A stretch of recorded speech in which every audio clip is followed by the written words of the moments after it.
Welcome back to LPBW Update, your number one source for the latest news, exclusive theories, and in-depth analysis of the little people, big world universe. Today, we are covering a story so shocking, so devastating, it threatens to tear the Roloff family apart forever. We're talking about a level of betrayal that goes beyond arguments over the farm.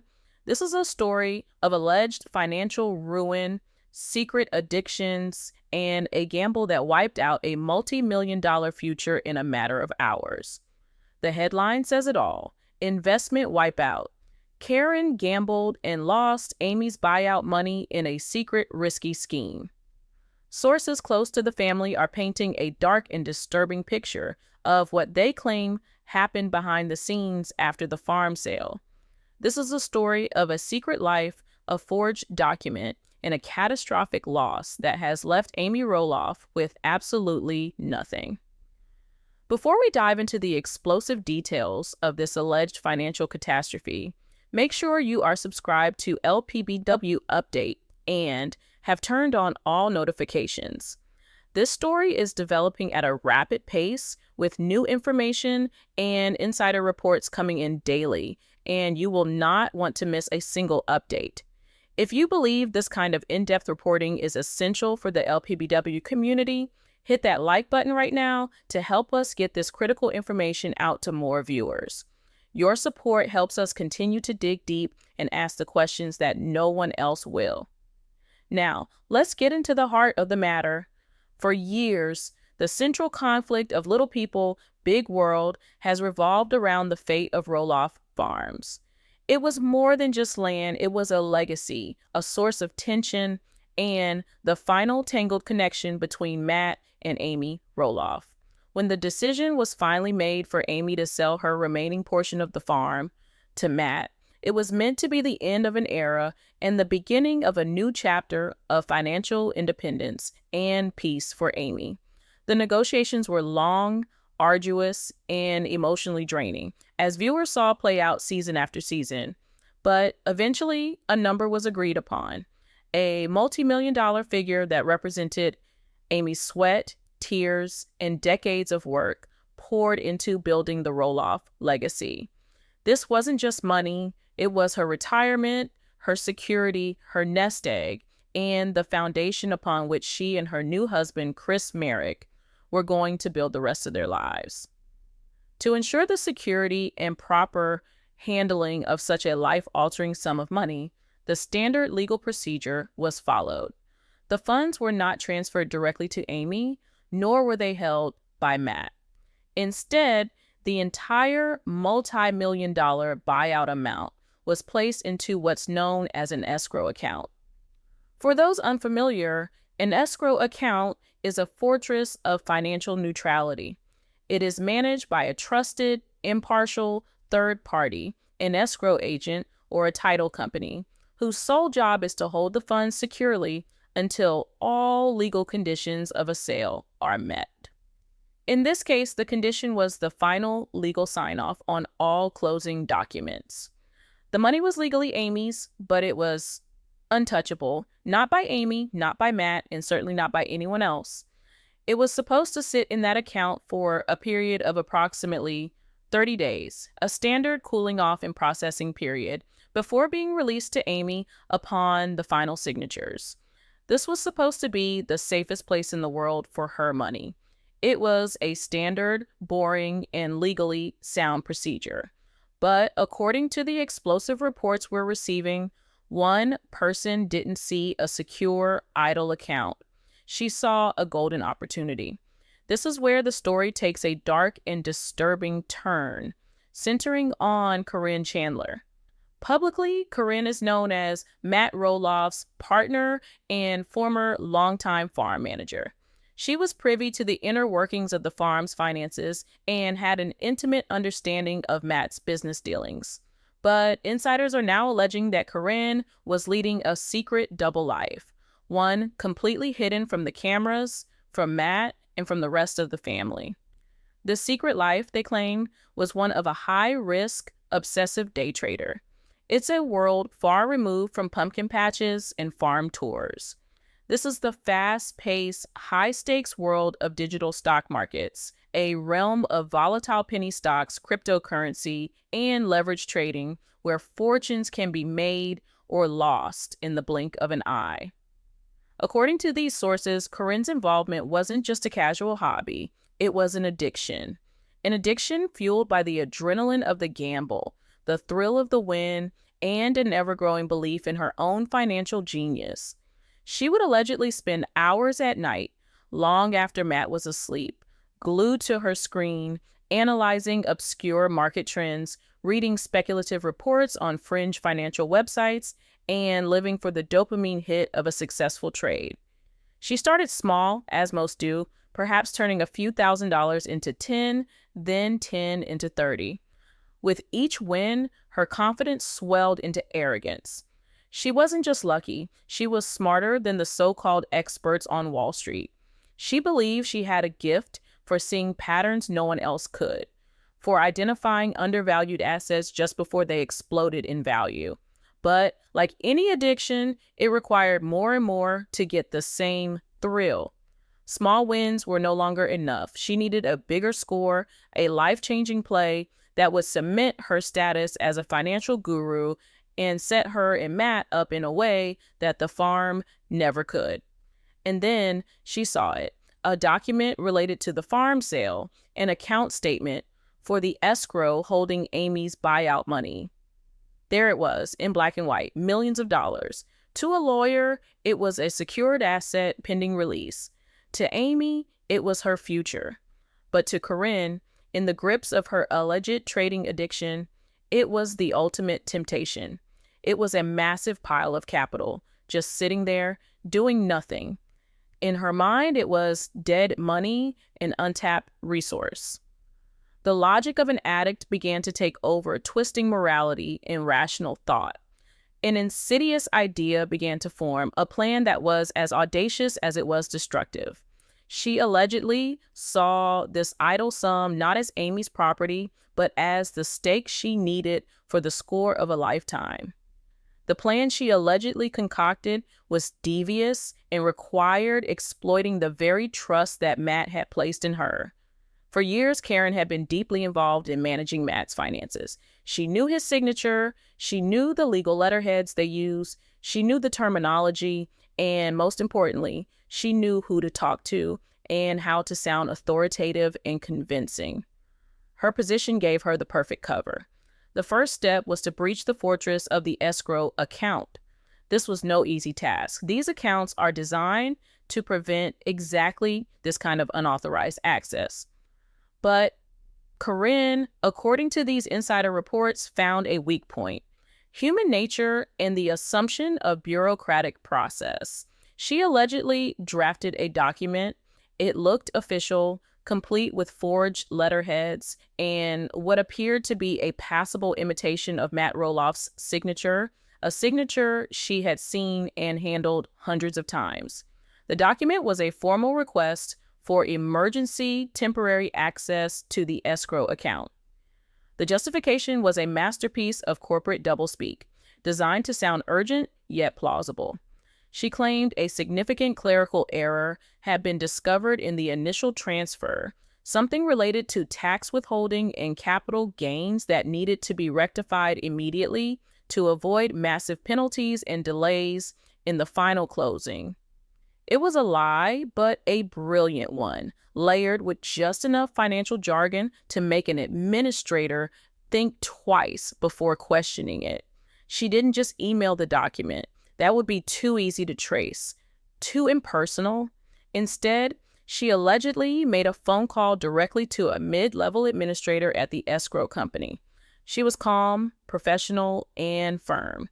She introduced herself as Matt Roloff's financial manager and partner, a title that lent her immediate credibility. She explained the unfortunate clerical situation with an air of weary competence, as if it were an annoying but necessary part of a major transaction. She created a sense of urgency, saying that if the error wasn't fixed within 24 hours, the entire 30-day closing process would have to be reset, potentially costing both parties thousands in legal fees. She was selling a problem and a solution simultaneously.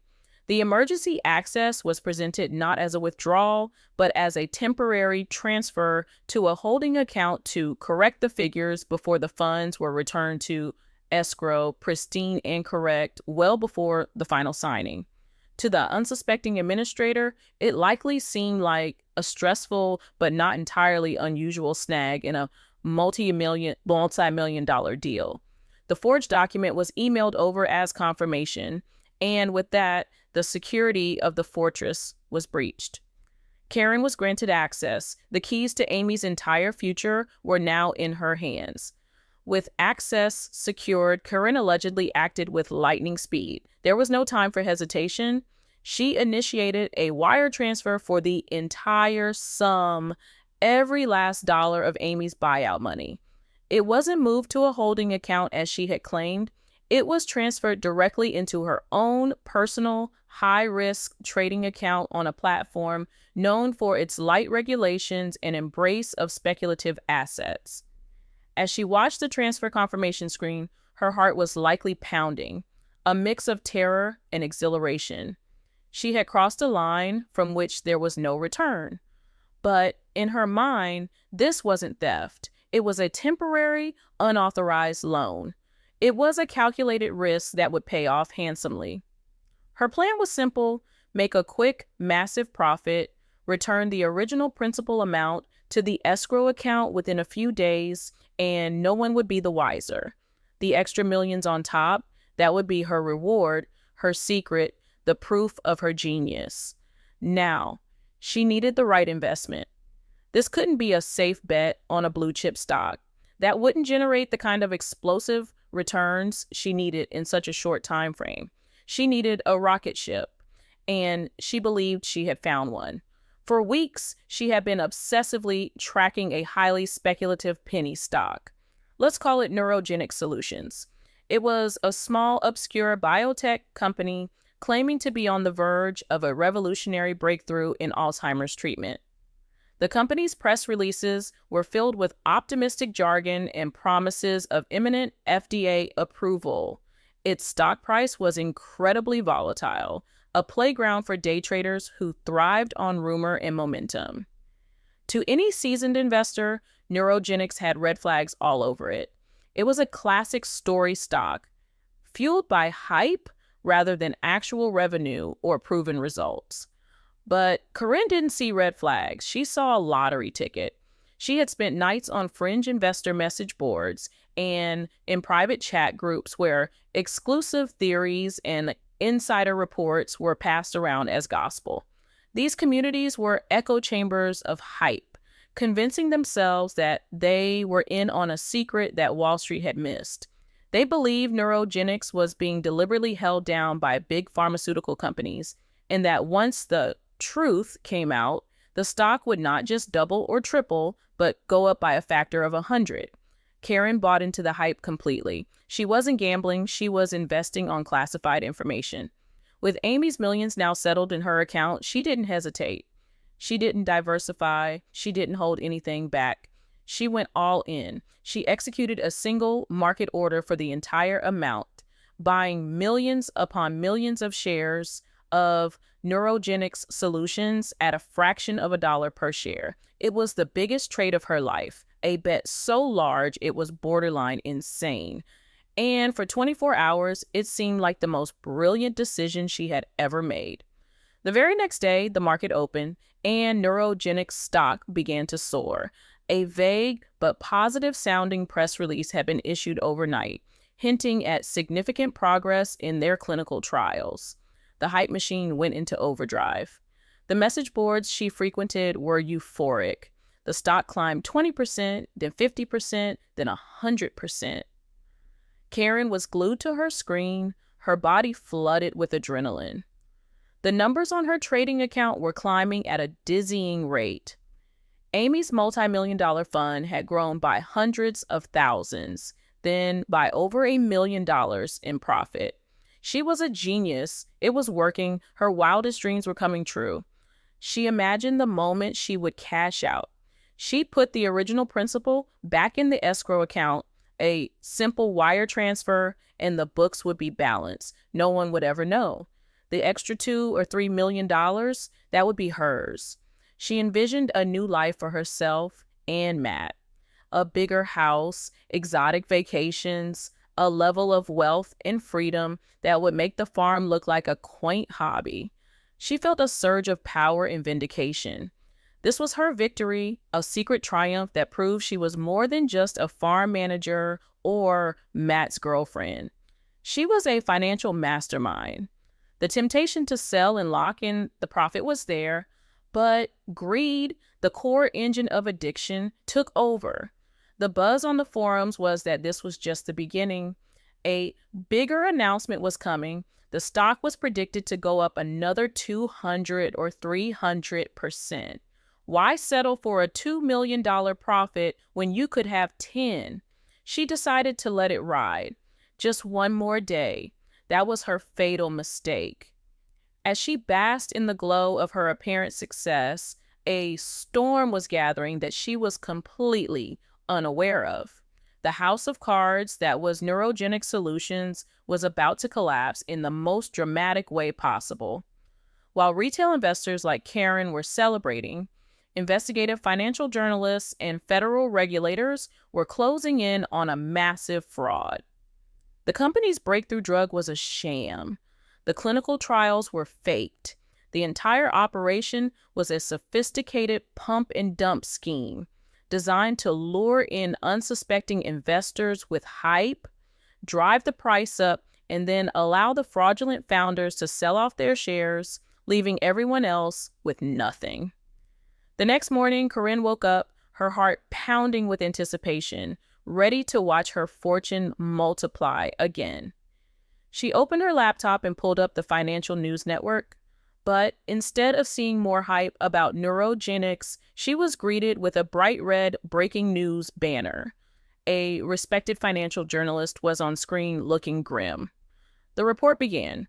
We have stunning news this morning concerning the biotech startup Neurogenic Solutions.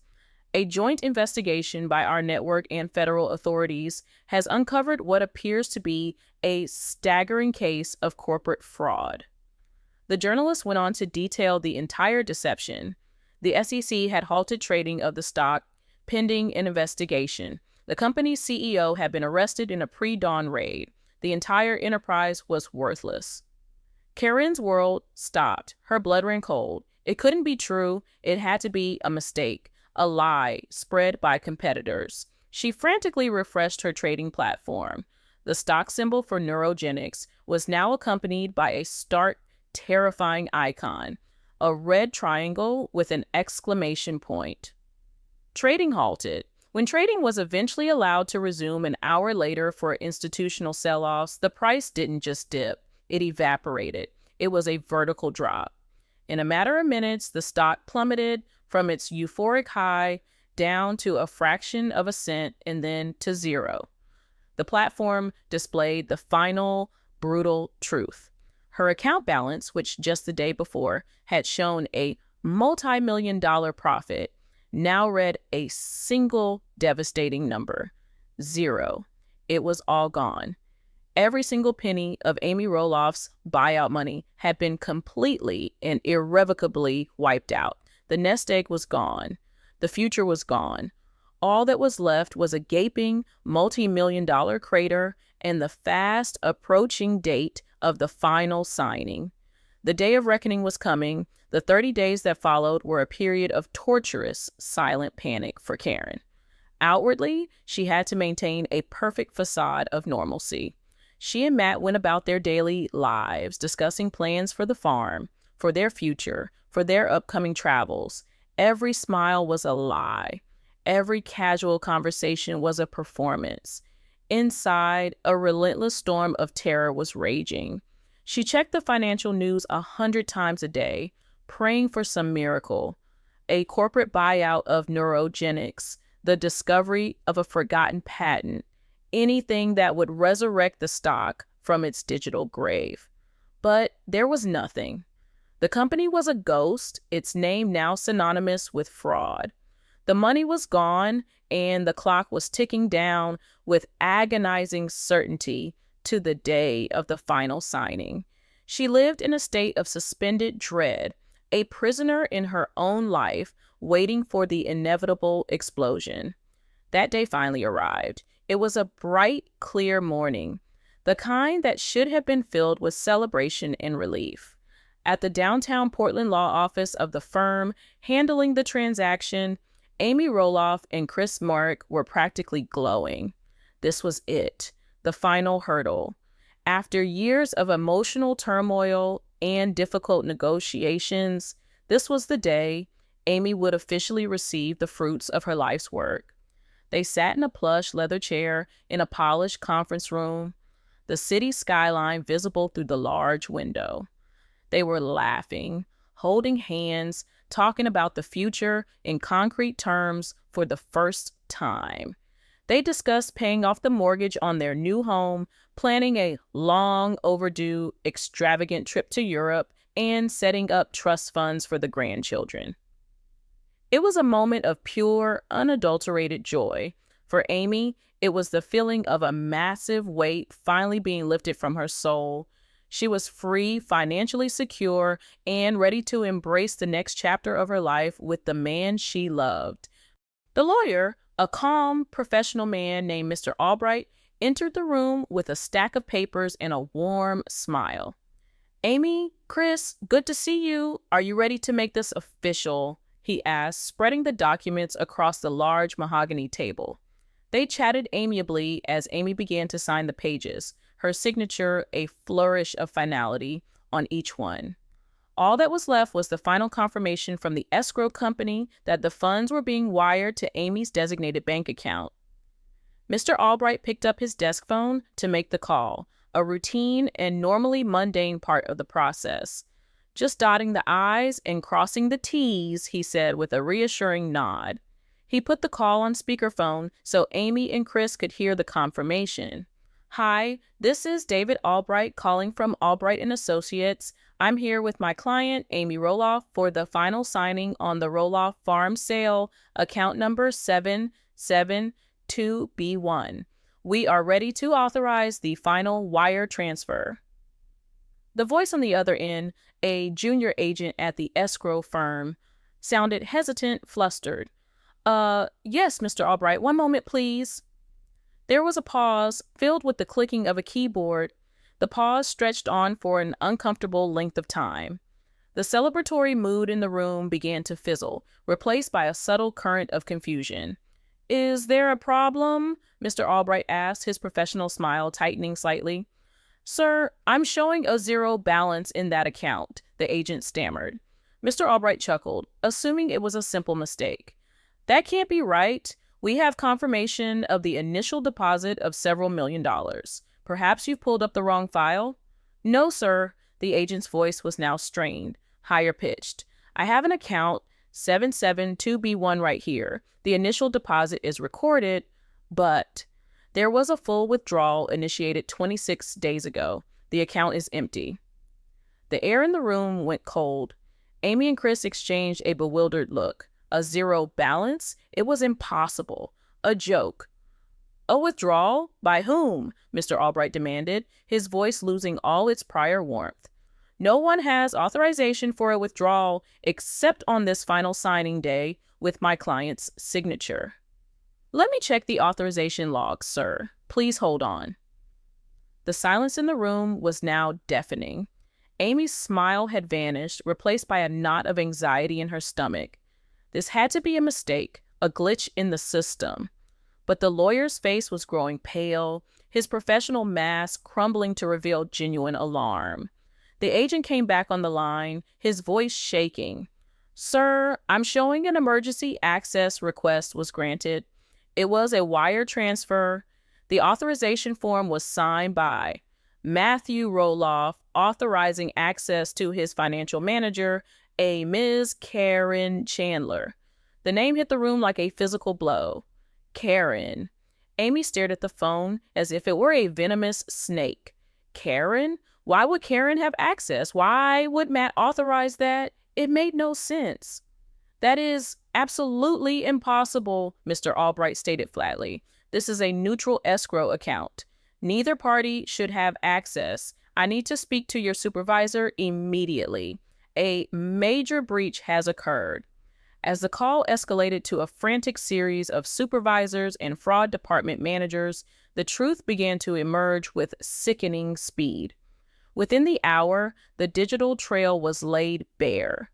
They discovered the forged document, the clerical error excuse, the transfer of the entire sum not to a corporate holding account, but to a personal trading account under Caryn Chandler's name.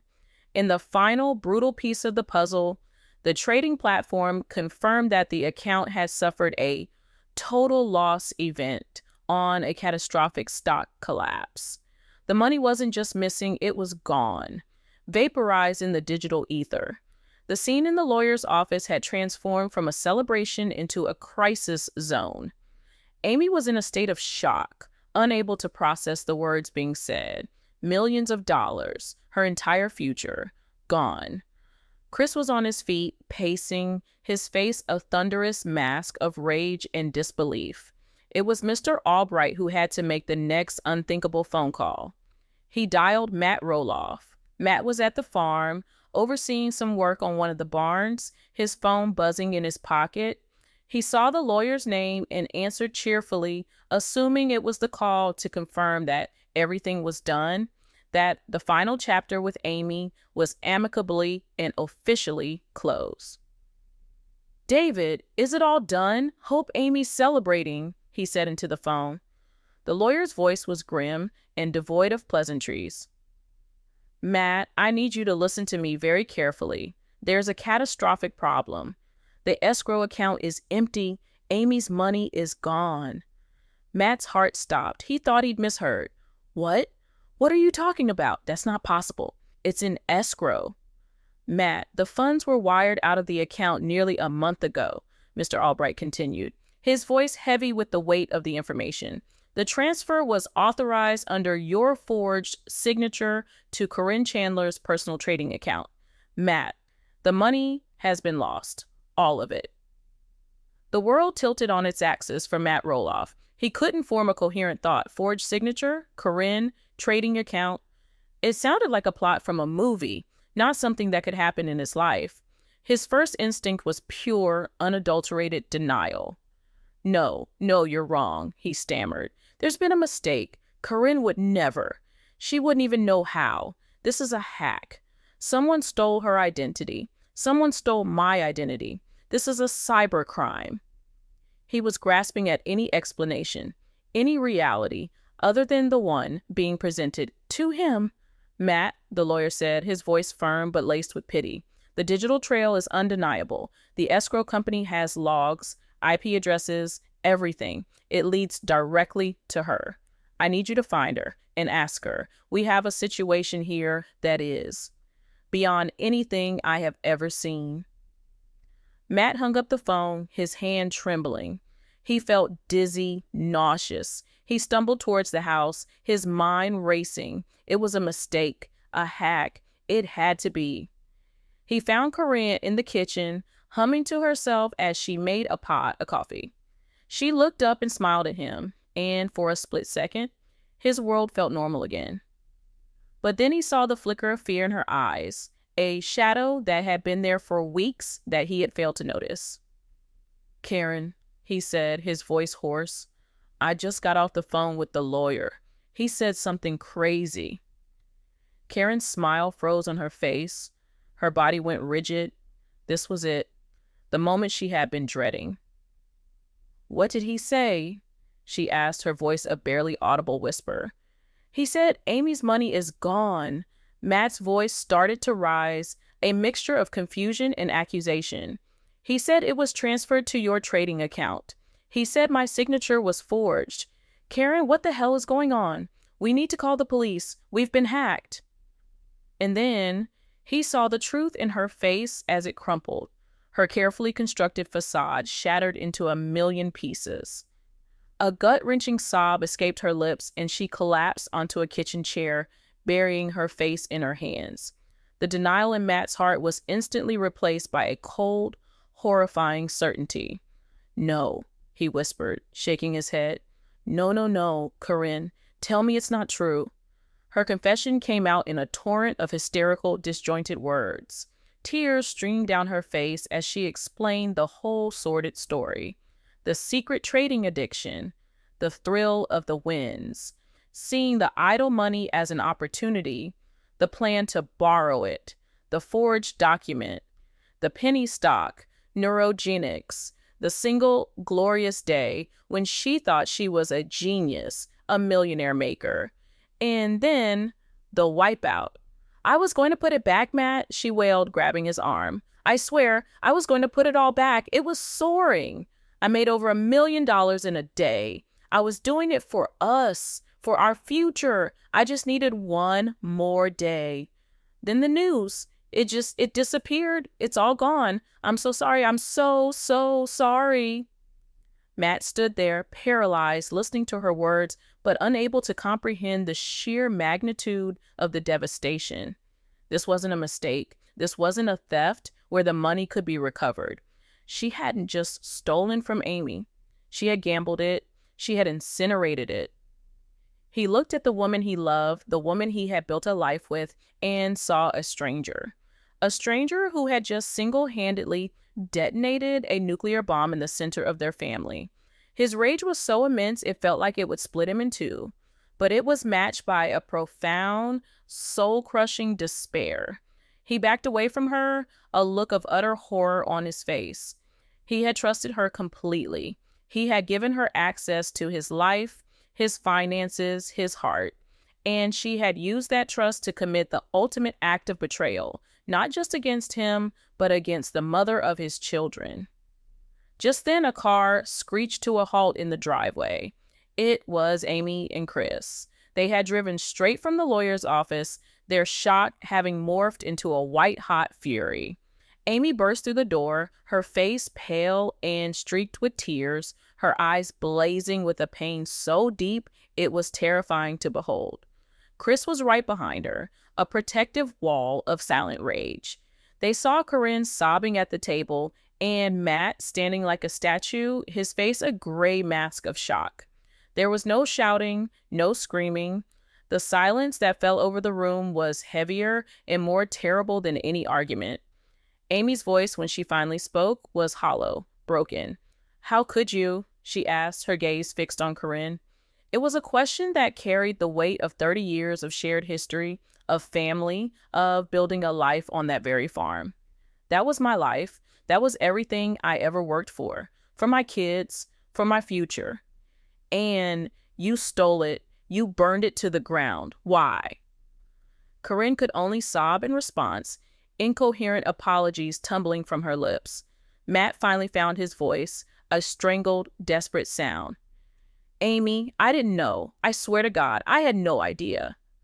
"I don't care if you knew, Matt," Chris finally exploded, his voice shaking with contained violence. "She is with you. You brought her into this family. You trusted her with everything. This happened under your roof. Your name was on that forgery. How are you going to fix this, Matt? How do you fix a multi-million-dollar hole in Amy's life?" Matt had no answer. There was no fix. There was no insurance policy for this. The money wasn't sitting in a bank account somewhere waiting to be seized. It had been converted into speculative shares of a fraudulent company that now ceased to exist. It was gone forever. He looked at Amy, at the raw, bottomless devastation in her eyes, and understood the unthinkable reality. The woman he loved had not just stolen from his ex-wife, she had utterly annihilated her entire future. She had taken Amy's security, her peace of mind, her years of hard work, and had gambled it all away on a reckless, arrogant whim. The confrontation was beyond rage. It was a scene of total and complete devastation. Amy stood there, a victim of the single most destructive act of financial ruin imaginable, left with absolutely nothing from the sale of the farm she had poured her life into. Caryn was a broken, sobbing mess, exposed as a secret addict and a thief. and Matt was trapped in an impossible, soul-destroying position, caught between the perpetrator he loved and the victim he shared 4 children with. The Roloff family, already fractured and fragile, had just been dealt a mortal wound. There was no money left to recover. The farm legacy had ended not with a sale, but with a complete wipeout. The only path forward for Amy was not towards a peaceful retirement, but towards a potential criminal lawsuit against Caryn Chandler, a path that would guarantee the final, ugly, and public implosion of the entire Roloff world. The cameras weren't rolling, but this was the most tragic and consequential chapter in the story of Little People, Big World. And the fallout was just beginning. It was